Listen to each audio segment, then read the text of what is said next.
जय मसीह की एकता सिंह मिनिस्ट्री में आपका स्वागत है। और आज हम बहुत ही इंटरेस्टिंग और इम्पॉर्टेंट टॉपिक को देखेंगे, ये कि हमारा पड़ोसी कौन है। क्या वो है पड़ोसी जो हमारे घर के बाजू में रहते हैं, या हमारे मसीही लोग जो हमारी कलीसिया के लोग हैं वो है हमारे नेबर। तो आज हम जानेंगे कि बाइबल क्या बोलती है, यीशु मसीह क्या बोलते हैं कि हमारा पड़ोसी कौन है। क्योंकि बाइबल में दो ही मेन आज्ञा दी गई है। नए नियम में यीशु मसीह ने दो ही इम्पोर्टेंट आज्ञा दी है।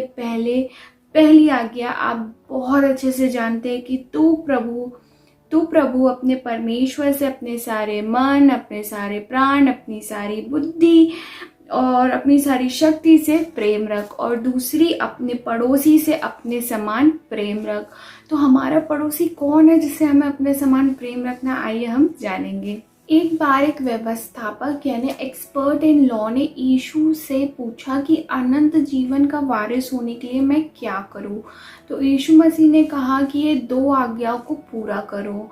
तो वो अपने आप को धर्मी ठहराने के लिए पूछता है कि मेरा पड़ोसी कौन है। तो यीशु मसीह उससे अच्छे सामरी का दृष्टांत बताते हैं। मनुष्य यरूशलेम से यरीहो की यात्रा कर रहा था, तो उस मार्ग में ना बहुत सारे पहाड़, गुफाएं, चट्टान रहती है। तो वो मार्ग बहुत खतरनाक मार्ग रहता है, क्योंकि चोर, डाकू, लुटेरे आराम से वहाँ पे छुप सकते हैं। तो वो चोर, डाकू इसको भी घात लगाते हैं और घायल कर देते हैं और उसका सारा सामान लूट लेते हैं। वहाँ से एक याजक निकलता है, प्रीस्ट या पुजारी बोल सकते हैं आप। वो उसे दिखता है लेकिन उसकी मदद नहीं करता। वहाँ से एक लेवी भी गुजरे, लेकिन उन्होंने भी उसकी सहायता नहीं करी।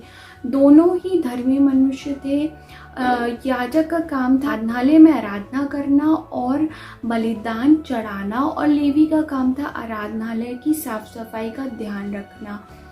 और दोनों को इस काम के लिए शुद्ध रहना बहुत ज़रूरी था। और वो सोचते हैं कि वो मनुष्य मर चुका है और उसे छूकर वो अशुद्ध नहीं होना चाहते थे। तो वो के लिए नियमों का पालन करना ज़्यादा ज़रूरी समझा, ना कि उस मनुष्य की सहायता करने को ज़्यादा इम्पोर्टेंट समझा। वहाँ से फिर एक सामरी मनुष्य निकला। व्यवस्थापक की नज़र में सामरी मनुष्य कुछ अच्छा नहीं कर सकता था, क्योंकि वो गैर यहूदी था, अन्य जाति का था। तो उसे लगता है कि वो कुछ नहीं कर सकता।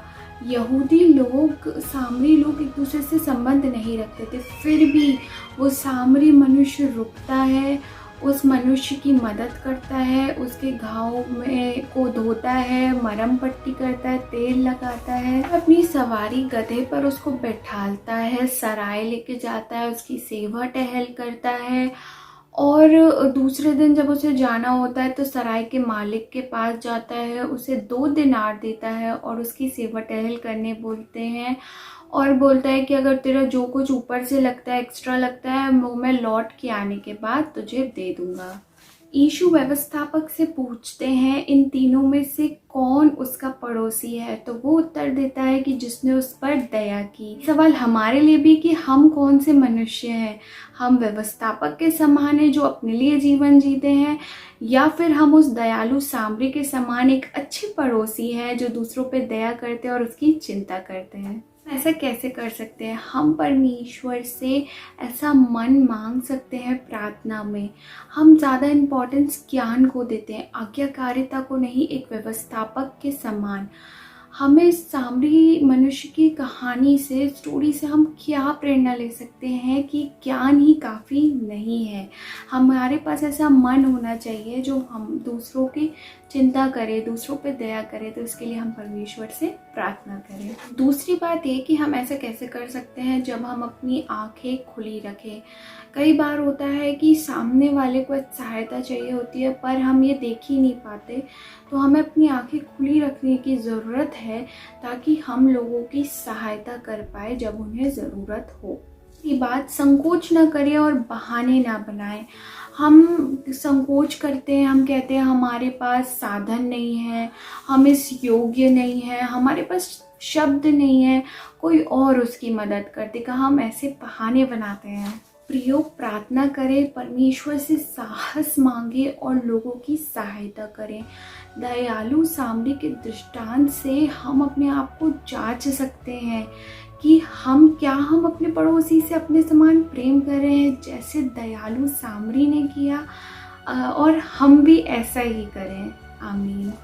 परमेश्वर का वचन सुने जाने पे आपको परमेश्वर बहुत आशीष दे। आमीन।